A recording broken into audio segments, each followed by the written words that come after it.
Welcome to part 2 of how to motivate simulated lights with real lights in After Effects. Previously on how to motivate simulated lights with real lights in After Effects.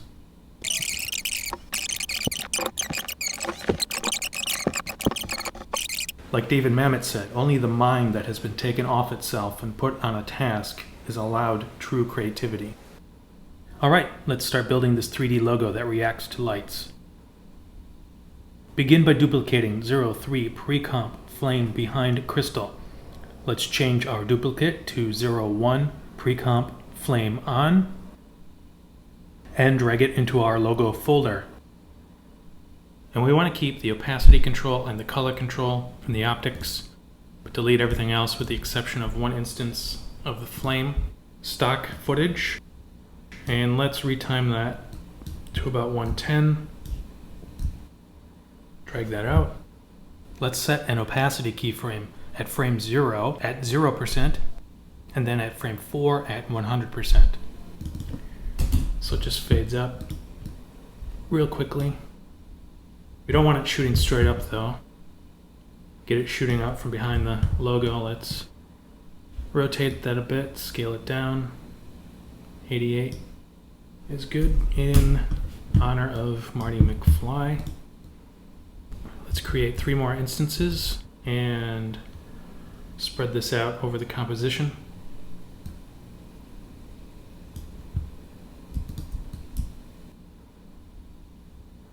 Now that we have the flames spread out so they flash the screen in small bursts, let's turn on frame blending for a smoother result.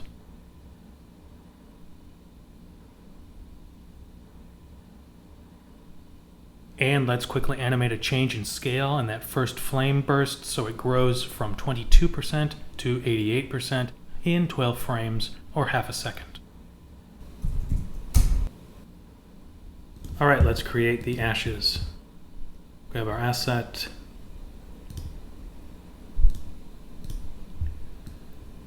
Make new comp. Drag it up back into our logo folder. And rename it 02 underscore precomp underscore ashes underscore original. Let's drag this precomp and create another new comp. Click out of there. And name it ashes large.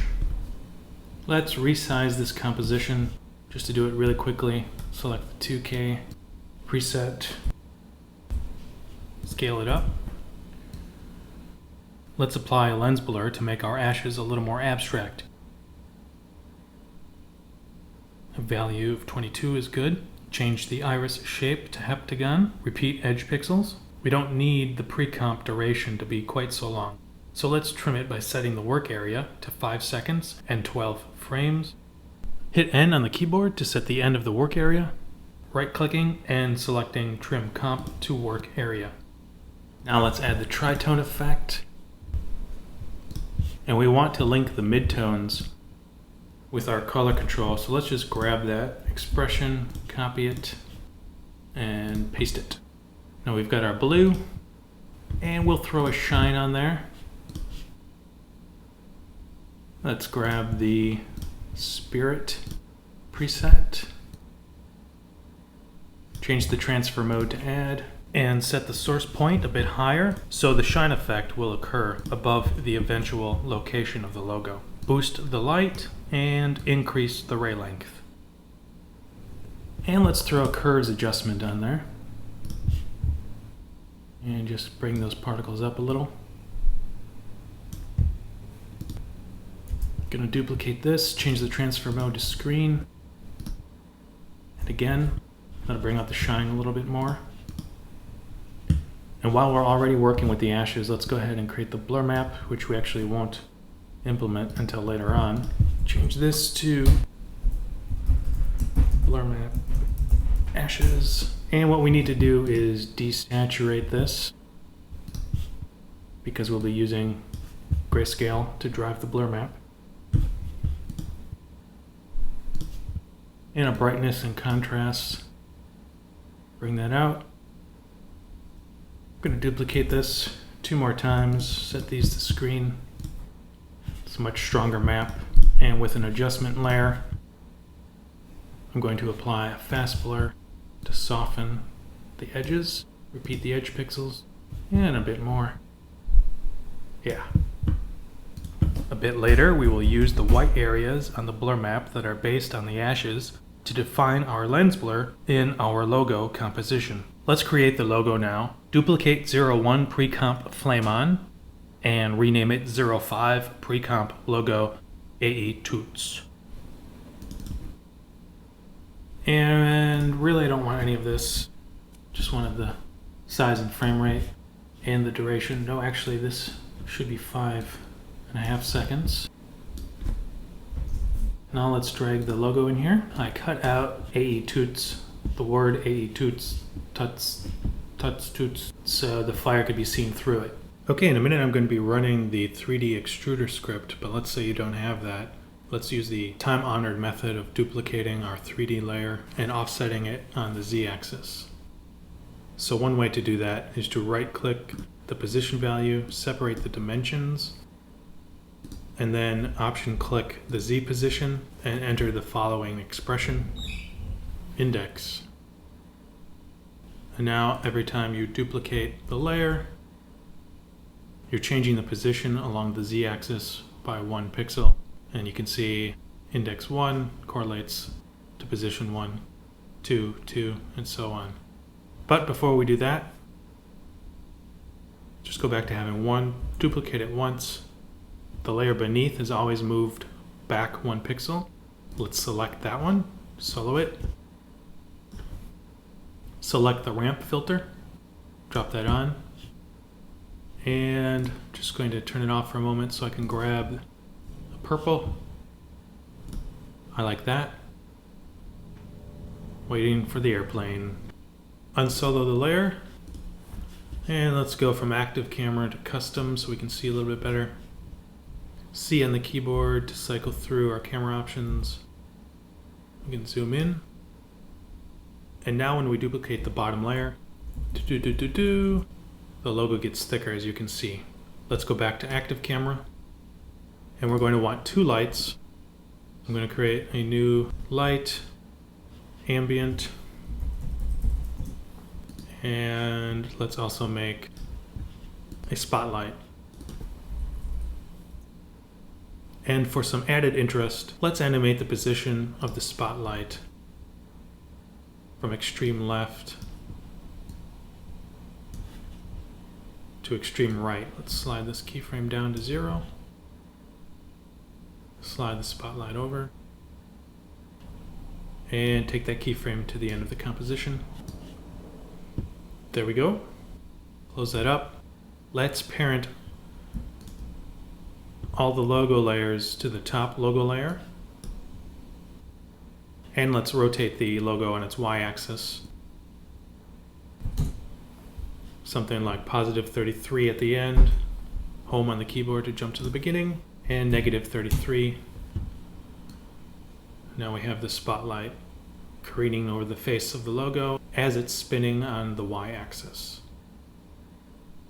And this is the version of the 3D logo that will be included with the project files, since distributing the results of the 3D extruder script is more or less handing you the 3D extruder script. I'm sure you understand. So let's delete everything but one version of the layer and eliminate the expression with an option click on our stopwatch. And I'm going to delete the ramp effect and reset the orientation to 0. Now I've docked the 3D extruder script to my top palette here, and let's just briefly look at the options we have. We can set the extruder depth with this slider. I have it at 40. How many iterations? I also have that at 40. So each layer will just be 1 pixel back from the previous layer. At this time I'm not linking the materials, but I do want separate control layers. And some front options. Of course we want to accept the lights. Let's also accept shadows and cast shadows. I'm going to bevel the edges, create a highlight and a shadow for that bevel. At this time I don't want to use reflections, nor an additive layer. On the sides, I also want those to accept lights and shadows and to cast shadows. And this is primarily, for me, the biggest advantage of using the extruder script, that I can select different materials or the same as the front layer. And the shade sides options, we want to shade, highlight, and shadow. We want a tint available to us, so I have that checked, currently set at a value of 10. And the tools, you can learn more about those on aescripts.com. And in order to use the script, I need to create a pre-comp of the logo.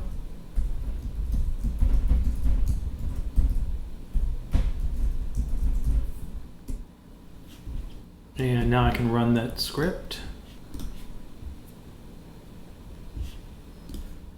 And I'll just quickly go into custom view so you can see the extrusion. We've got one light. Let's add another light. Make it an ambient light. And we will be keyframing the intensity later to match the appearance of our flames. But right now, let's just throw that in. Let's bring up R for rotation, and we want to change the Y value. -33 to begin and +33 at the end. That will give us a nice rotation on the Y-axis. And let's also turn this light on. So to use the lights in your composition, however you create your logo, of course this has to be a 3D layer. You have to accept lights. And the 3D extrude script creates this folder with all manner of pre-comps. So I'm just going to drag that up to organize this a little bit more. All right, we are still creating separate pre-comps that we have yet to composite together. But first, we're going to grab flame behind crystal and duplicate that. And this is going to be the background of our logo.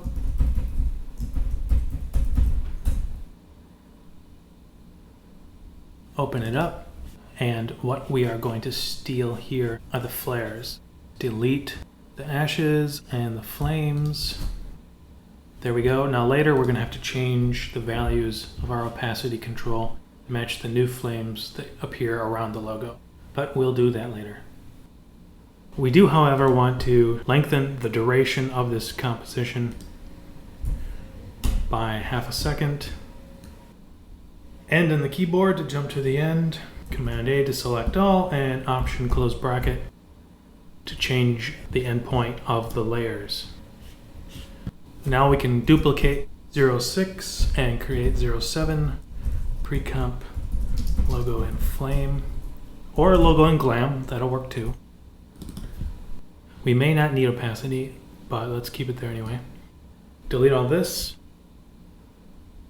Grab our background pre-comp and our logo pre-comp. Let's move to the head of the composition. Let's go inside pre-comp flame on and rate it for 1 instance of the flame clip. Paste that in. And let's grab some stock footage of the ash as well. So what we're doing is creating the flames in the ash that allegedly illuminates our logo. Let's change that to add right away. Let's grab the tritone effect from our flame, add it to the ash with a copy paste. Now you're going to have to design where you want your flame to appear, and I'm just going to go off of the previous results that I created, where I decided coming in at 2 frames was good. So let's retime the fire to last a very short amount of time. This is that first burst. Drag the final retimed frame and the scale, bring that back to, and I'm going to solo that, make sure it's emitting in the right direction. I'm going to rotate it. I think it's a little small. Scale it up. Of course, by clicking on the scale attribute, I've highlighted both of the keyframes so I can adjust them simultaneously by the same amount, if not the same value. Unsolo, that'll be okay. Position the ash a little bit more in the flame. Scale it down. Now we want the ash to last just a little bit longer than the fire itself, so the ash dissipates later than the flame. I'm going to increase the strength of the fire by throwing a curves adjustment, a little bit of an S-curve, playing with that, and I'm going to duplicate it and duplicate the ash. Now we want some ash and flame beneath the logo as well. Let's just duplicate all of these, bring them under the logo, and we want to offset the fire by just a couple frames. And we'll move this to take advantage of the hole in the logo. But we want to differentiate the ashes and the flame a little bit.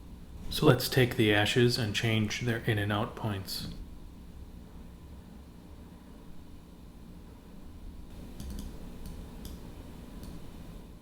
Now let's add the ash and the flame for the second part of our clip. Let's duplicate the ashes on top. Stretch out the layer's endpoint. Option open bracket to trim. And we want these to fade out towards the end so the logo stands alone, just like the cheese. So keyframe 100% opacity to 0% opacity. Let's bring in our flame on. Pre-comp. Let's move the playhead down the timeline.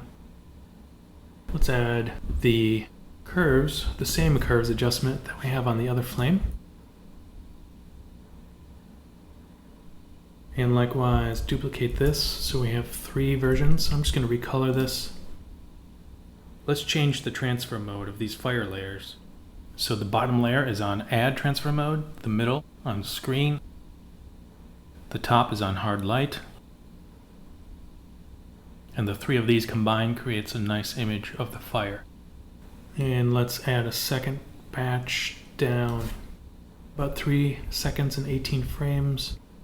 Duplicate all of these, and I'm just going to do option open bracket, bring up my opacity, and keyframe the opacity of this second batch of flames from 0% to 100%.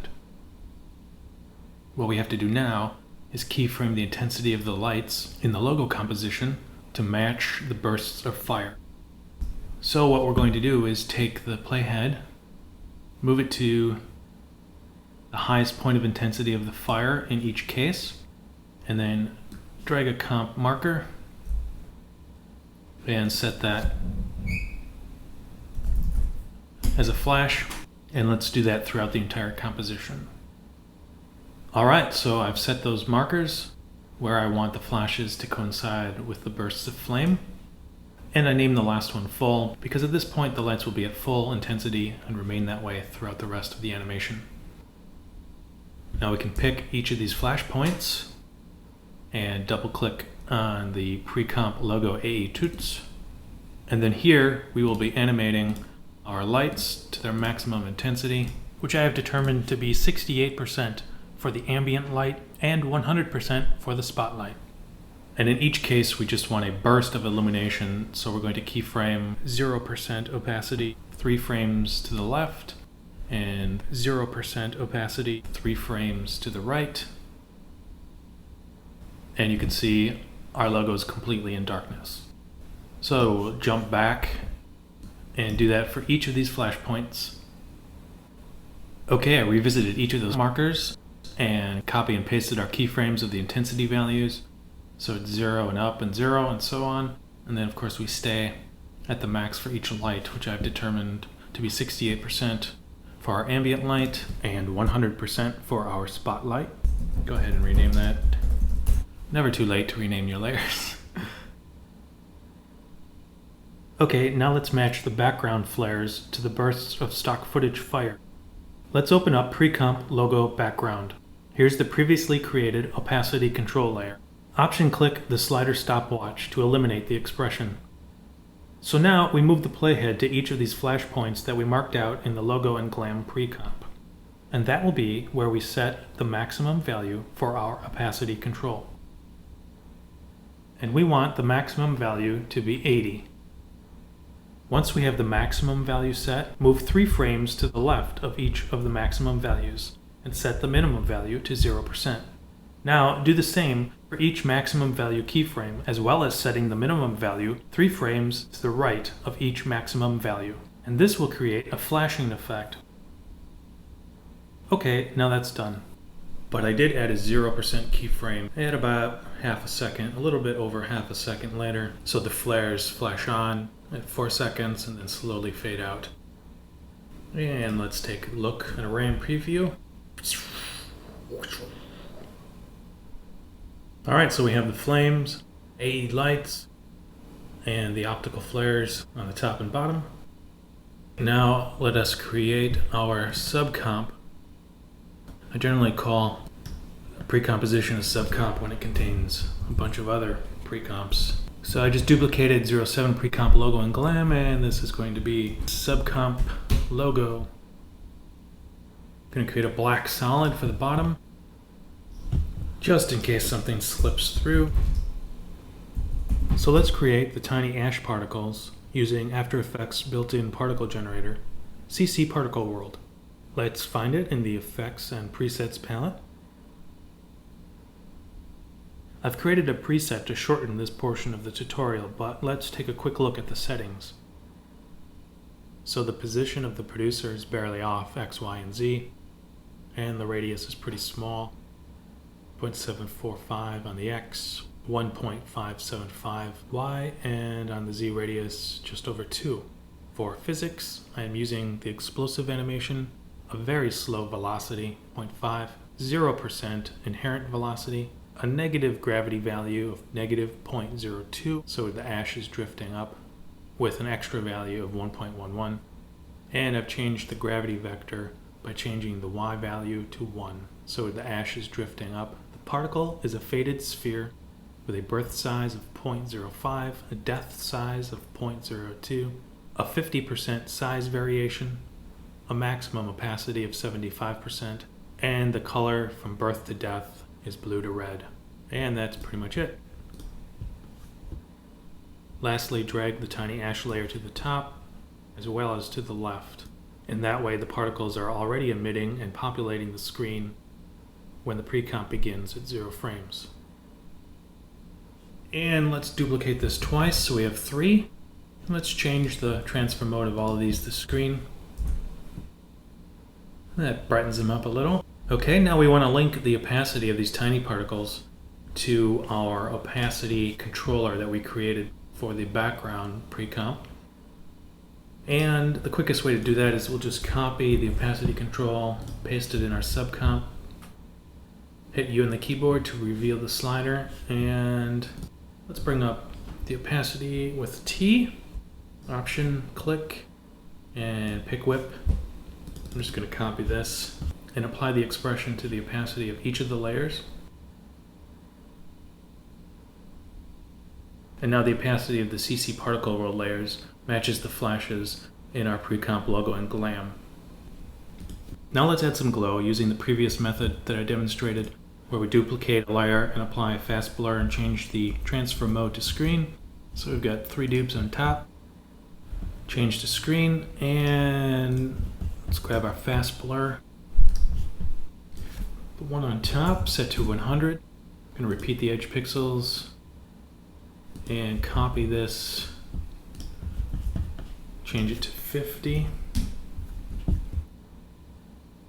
and the bottom layer to 10. And now we have these 3 pre-comps set to screen over the top of our normal pre-comp, and let's reduce the opacity of these so they're not so out of control like that.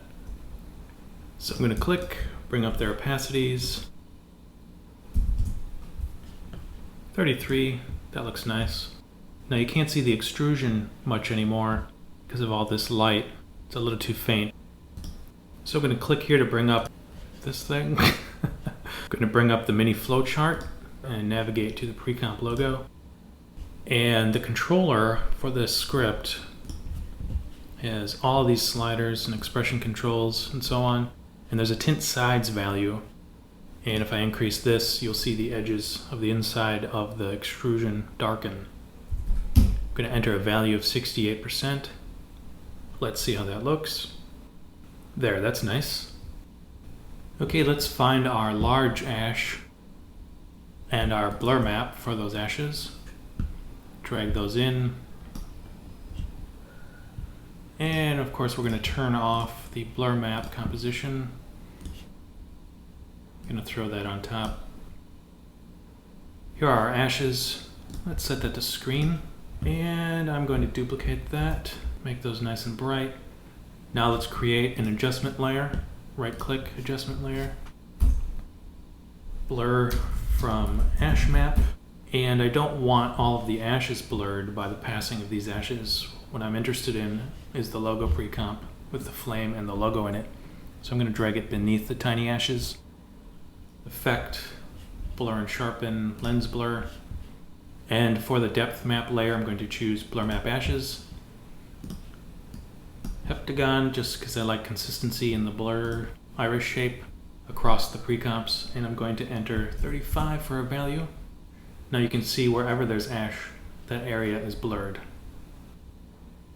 Alright, now let's raid some of our other compositions for effects, like 04 pre-comp flame and crystal. We can grab the blur map and the pre-comp blur map crystal, as well as the shine for the top and bottom.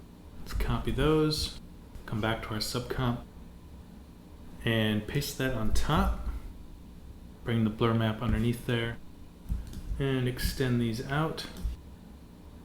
That's looking nice. So the reason the expressions on the shine layers did not break is because it just says this comp layer, and we've got that opacity control also in this comp, and the name is the same, which is great. It saves us some time. But the blur map from the crystal composition is not long enough for our logo composition. So I'm just going to open that up, change the composition settings by 12 frames, jump to the end, Command A, Option close bracket, and now we're good to go. Just drag that out. Now let's raid another composition, the final crystal composition. Let's grab the corner flares, the color control for those flares, and the screen grime. Command C, go to the top, Command V, stretch those out. Let's see how that looks. Alright, I'm just going to organize this by getting our control layers on top. Okay, let's link the opacity of our large ash layers to our opacity control slider. Option click the opacity stopwatch and use the pick whip to connect the values. And also change the values for the other large ash layer. And I don't want the large ashes to actually appear so soon with the first burst, but only when these multiple bursts start occurring. So I'm going to go down the timeline 1 second and 15 frames to this cluster of keyframes, and I'm going to select the ashes and the blur map and hit Option open bracket. And that way neither the blur or the ashes will occur in this first section.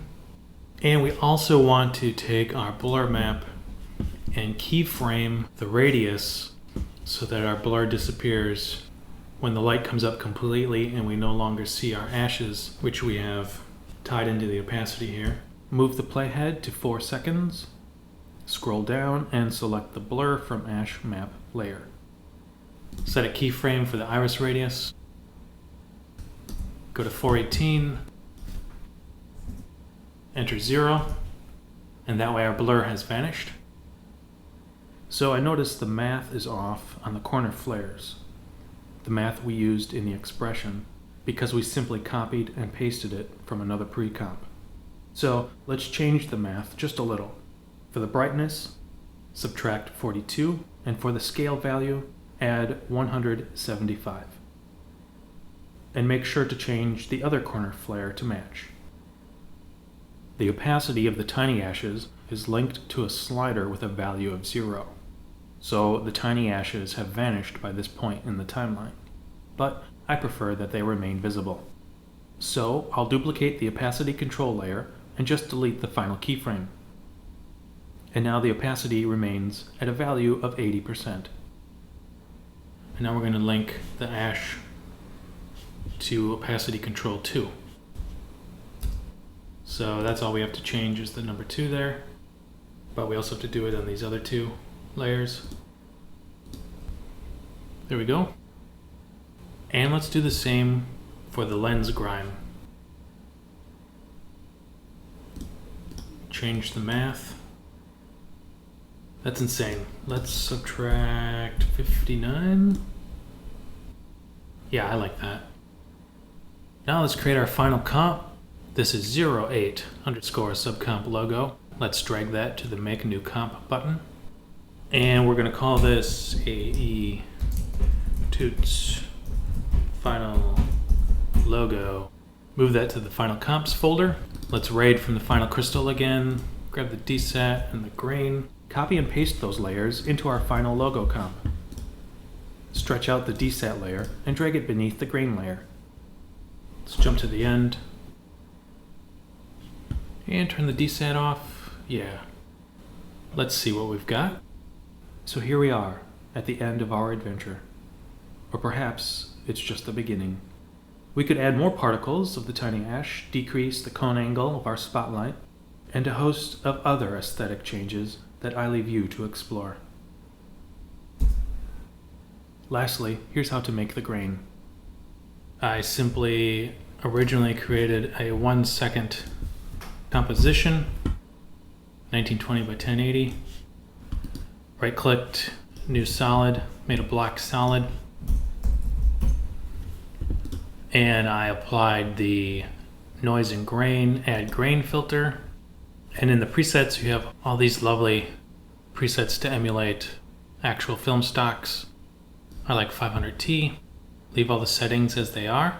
Change the viewing mode from preview to final output. And then I would render out, make a movie of this 1 second. And once you've done that, save it somewhere on your drive where you can reuse it for various projects. And then when you bring it in, Option Command G to bring up the interpret footage palette. And you can see I've looped it. And then that way I can drop it on top of composites. Set the transfer mode to screen and the opacity to 22. And you're done. Thanks for watching the tutorial. I hope you picked up a few interesting ideas to use in your own projects. And that's it. So long.